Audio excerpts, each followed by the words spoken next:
What is up, everyone, and welcome back to the channel. I am, oh gosh, I did not mean to turn that all the way down. I'm trying to tweak some settings right now. Also, you just caught me in the middle of an auxiliary battle. But anyway, if you mixed the last two episodes of Fire Emblem Three Houses, I am playing a new save file. Yeah, and it's New Game Plus. And actually, this battle is already ready to start. I know we had just started, but things are already shaping up. Like, I mean, support slash, I mean, like, I don't even know what to call Bernadetta at this point, but Bernadetta is a straight up demon. Just can do literally everything that she needs to. Edelgard is a one-woman army, so I think this playthrough, I mean, it's just like everything is shaping up. You know what I mean? Everything and anything is shaping up. I know we have just started, and like literally we have a full 100 hours ahead of us and whatever, but everything is just shaping up. If you guys are interested in more Fire Emblem content, of course we will be playing more Fire Emblem, and there's a lot more in store, so make sure to leave a like, comment, and subscribe. Yeah, let's get back into it. What is it? Dorothea also has, like, she also does some stuff. Right now she's kind of weak, but later on with all the stat modifiers and everything, she's probably going to be really good. But the good thing about her is that she already has a high resistance. So if you guys have seen like Magic Raphael just sweeps the competition, right? Because like he has like one of the best defense stats in the game, but then also you couple that with the fact that you can raise his resistance like super high, unbelievably high, and it's just like a match made in heaven, you know what I mean? There's not really a lot of oddball picks in here, maybe some like differences in like what people would expect. So for example, like Caspar Reason, like I think is like, while he doesn't get like a full list of like good spells, he does certainly get some good spells, you know what I mean? I mean, he's able to do stuff. And then, oh my goodness, Byleth with quick repost is just crazy. It has served me so well. It has had some clutch moments. I just need to work on that defense or whatever.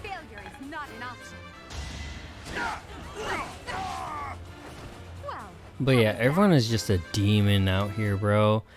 Like, I mean, even from like, you know, healing Hubert, which is the funniest thing to say, everyone's just like doing so well. And I know we're at the beginning, we're only at the beginning, but it's going to fly by. It always does. The point when you get like I always like, what is it? It's like, it's so weird to think about, but like, literally it's like, dang. Literally it's like, time flies by in this game. And especially because we're on the Crimson Flower route, there's just so much like it really, this is the shortest route, but it's like one of the fastest route. Like, well, I guess that makes sense, right? But like what I mean is like it really accentuates like how fast the game can be, right? If I hope that makes sense. I don't really think I'm making like a lot of sense out of this.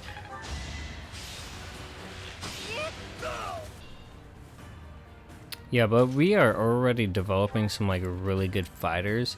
I mean, just a lot of dodge tanks, a lot of I mean, not a lot of actual tanks, but that comes more with classes than it does like anything else, you know what I mean? It's just, you really have to be on your toes, right, and look at everything, the broader picture, right? You have to kind of like, I don't know, examine like everything from perspective. Like literally everything. I forgot the voice actor's name. I'm really sorry, but I forgot the voice actor's name. But literally everything he touched is gold. And obviously I'm not trying to hold his like, you know, hold him in this light or spectacle or whatever and be like, oh, he was the greatest person of all time. You know, I'm not trying to say that, but I'm like, you know, he was a really, you know, crafty individual, and he did a lot in his time. Yeah. Also, no sliding Byleth. I'm actually using a pro controller. You guys have probably heard it. because like, yeah, I guess I'm using a Pro Controller. So no sliding Byleth, unfortunately. So now is the time that I am going to be looking over the classes delicately and looking at my little chart that tells me how much completion I have on it. So basically all the nerdy stuff. And, you know, trying to figure out who I need to give classes to and whatever. So you guys will see me in a minute and everyone will be upgraded and whatever. And, you know, it'll be really cool.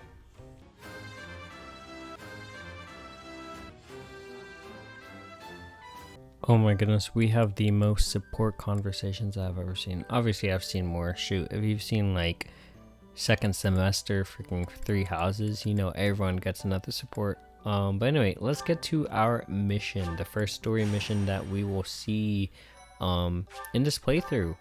Yeah, and obviously it's nothing to, you know, nothing to write home about, but no matter how powerful, it's a mission. A part of me wishes that Catherine had like maybe like an epilogue or a side story where it's like maybe if you defeated her you could spare her or something. You're like, you know what I mean? Something interesting like that. You know, obviously it would never happen. Also, one of the torch quests. I am not going to use a torch in this quest though. Although it is really good, there's just no reason to. I mean, I guess I could. I usually include someone as like my torch person. Also, I need to get everyone to level 10, so that's what we will be doing. But yeah, a part of me wishes that like maybe like, you know, there's like not necessarily bad, who is it? Not necessarily bad, not necessarily like evil or bad Catherine, but like a different side of Catherine, you know what I mean?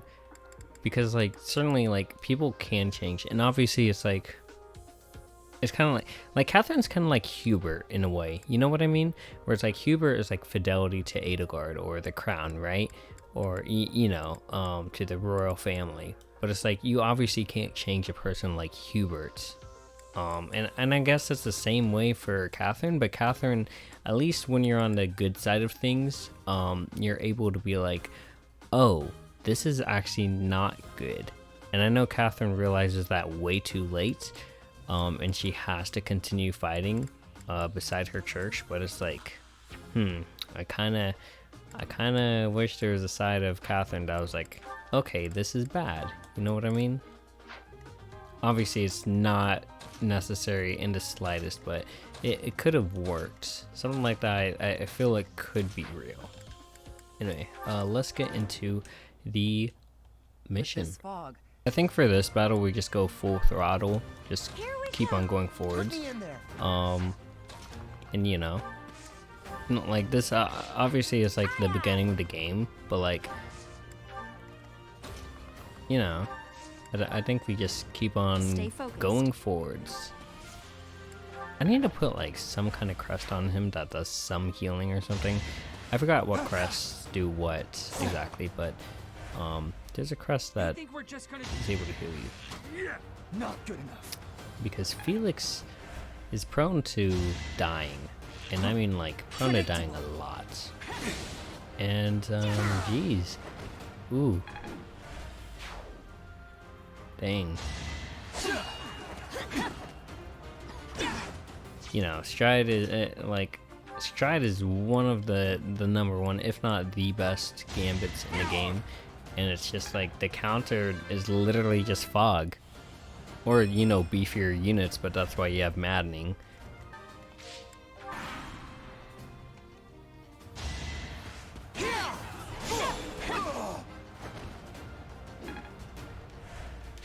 Jeez, Byleth is gonna be a demon by the end of this game. Like, I don't even know like what you would counter. And of course I get the 3% crit. I don't even know how you would counter like what I have going on. The fact that I have quick repost, dude, I have counterattack and quick repost, dude. And I think somewhere on there, I don't think I actually added it, but like I have something where it's like I heighten my you know, hit rate. So I have something on there. I don't really remember what I put on there. I know I have renewal on there. So literally, if I get damaged as a tank, whatsoever, I just heal it back, right? So what do I have? Oh yeah, movement +1, which I might take off, but also having a movable tank, like this is by far one of my. This is honestly, geez, this is overpowered. This is overpowered. Screw Magic Byleth. Oh my goodness. This is so overpowered. And I take half damage. Well, chance to, you know, but my dex is already... My dex gets higher, like way higher throughout the game. I think I add 30 by the end of this. But literally, Aegis, movement +1. Uncanny blow, but it makes it basically so I don't miss anything. Renewal, right? And then quick repost with well, who's gonna kill me? And then axe.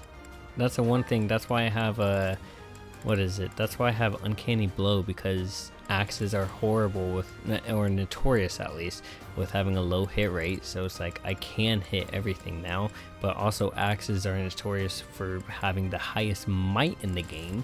So I am one-shotting, or even you know if I need to, two-shotting everything with quick repo. So it's all about positioning, but that's why I have the movement +1. There's so many mind games to this. Oh my goodness, who's defeating me actually? Like, who is defeating me? I can keep on trucking along and I just win every encounter. Like, actually, who is defeating me? Yeah, this is gonna be a wild adventure. I hope you guys are like as excited as I am, because dude, I feel like there's no stopping what I have in store. What the fuck? Epilepsy warning or something. Put something there. I feel like there's no stopping what I'm about to do. I feel like I'm just gonna truck everyone that comes along, you know what I mean? Like, how do you stop this? How do you stop that? And then Caspar just has like an insane hit rate for no reason. Well, actually, do I have an uncanny? I don't think I have an uncanny. Yeah. His like hit rate is just impressively strong for no reason. Oh, I never actually looked at these. Hold on. Reason level 3. So, okay, I'm starting to understand the math. Okay, I think I'm starting. Okay, interesting. I never actually looked at the screen. Again, this is like my 6th, 7th playthrough, and I'm still finding stuff out. That just shows how much stuff there is to, do in this game. The sheer velocity of the stuff to do, bro. There's so much.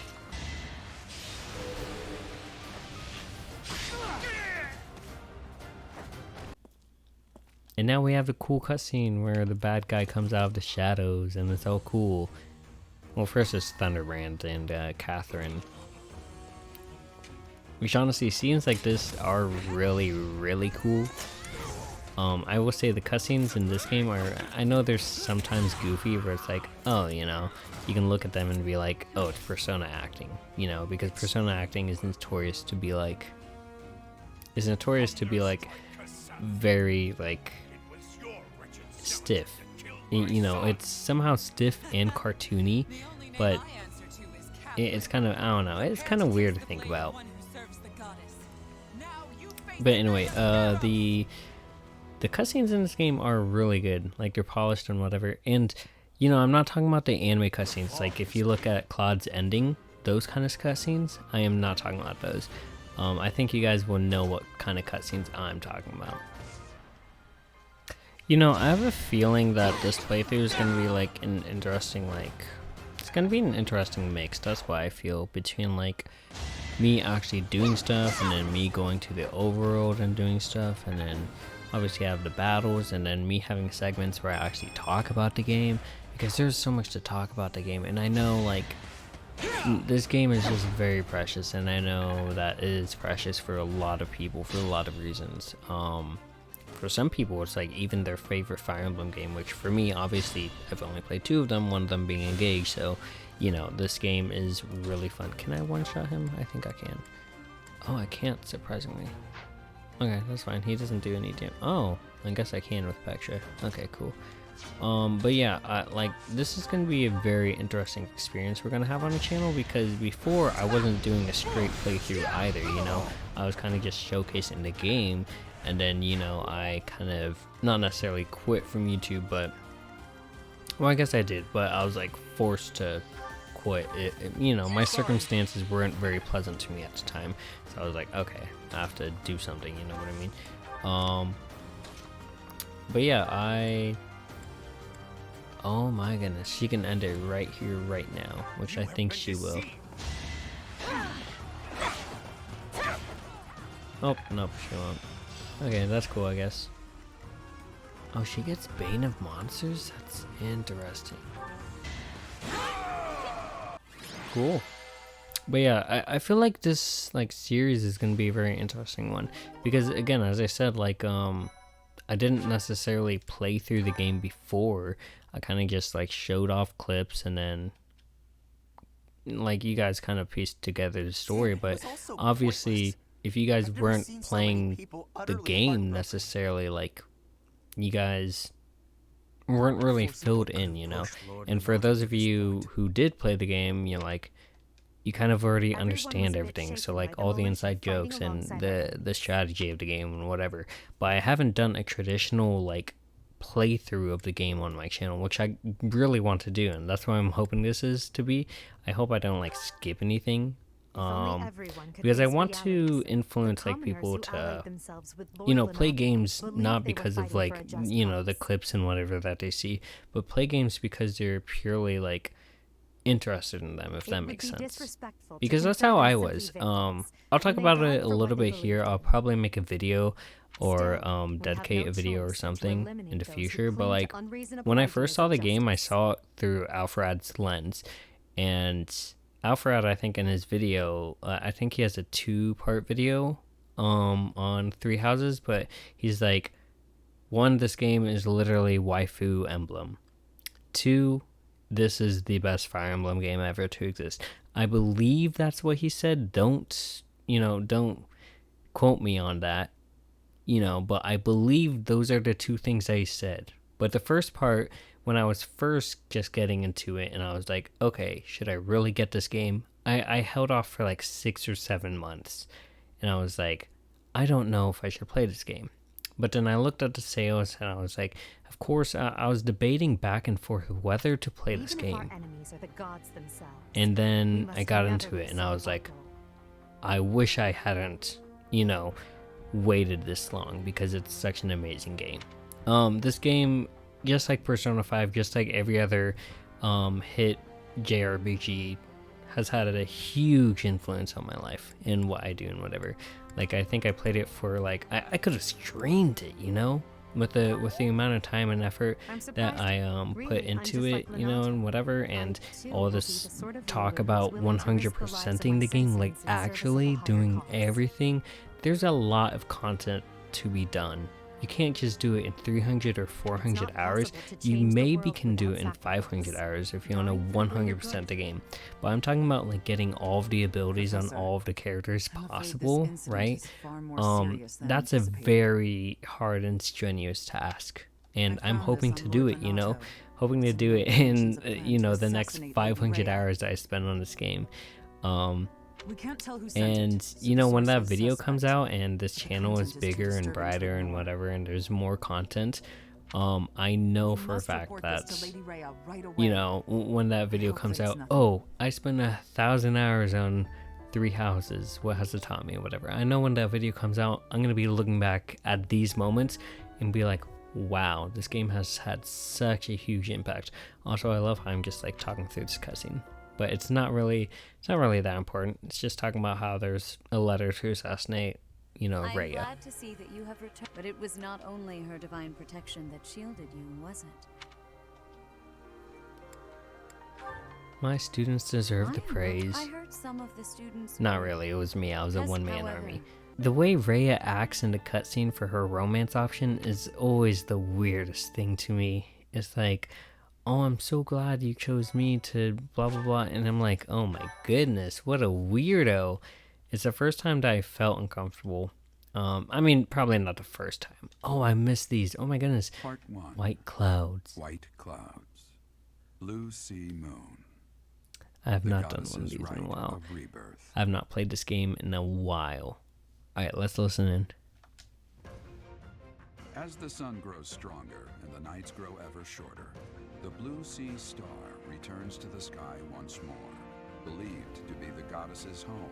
That's the Followers goddess. look to the star and commence celebrations of her rebirth. That's Icarus. On the grounds of Garreg Mach Monastery, a grand ceremony is held in honor of this much anticipated event. Every true follower of the Church of Saros is sure to be in attendance. That's Starry Night by Van Gogh. Anyway, with that, I think that will be the end of the video. This video has been cool. It's been fun. I know the video, like, I've literally spent an hour inside the booth, which is, it's kind of crazy for me to think about. Oh, look at that, 5,000. And Caspar's birthday is today. Sure, we will give him flowers. I know it's going to be like a situation where it's like, Our mission yes. This is our mission. We're going to get to it, right? We're going to defend the church and whatever for the time being. Hint, hint. But yeah, today has been fun. This video has been fun. I know I've only spent like an hour on here, or, you know, it's not going to be an hour for you guys. I don't know what I'm saying right now, to be honest. I kind of lost track like 30 seconds ago. But anyway, I hope you guys enjoyed the video. Leave a like, comment, and subscribe if you did. These outros are getting weirder and weirder. Like, I sense this vibe where it's like, I get into them and I'm like, I'm talking, and then my brain goes autopilot for like, I don't know if you guys, do you guys have that reaction? Like, let me know down below, because sometimes I just talk and then my brain goes to autopilot and I'm like, wait, hold on, I'm doing the outro right now, you know? And I don't know if that's just YouTuber syndrome. I don't know if that's what everyone goes through, or we just ramble and keep on going until the video inevitably ends, like I'm doing right now. But yeah, I'm just you know, that's just kind of how it is. I'm just being honest. But anyway, again, if you guys truly did like it, make sure to leave a like, comment, and subscribe. I have more Fire Emblem content coming in the future, and we're gonna have some fun. This is only the beginning, and we are going to have some of the best Fire Emblem builds you have ever seen. I mean, literally all, like, Byleth can say it, Caspar can say it. Quick repost. That's literally all the game's gonna be by the end of this. And Juggernauts. I'm talking Dorothea, literally with the most insane build imaginable. It's gonna be fun, and I hope you guys are ready for that. So I will see you guys in the next one. Peace. This video is probably gonna be like 20 minutes, but it's gonna be an hour. Like, I'm gonna have to edit down this hour video to like 20 minutes. Oh my goodness, which I'm not complaining about, but geez, I can't believe I spent that. Like, it doesn't even feel like an hour. Anyway, I'm gonna stop rambling. I always do this. I'll see you guys later. Peace.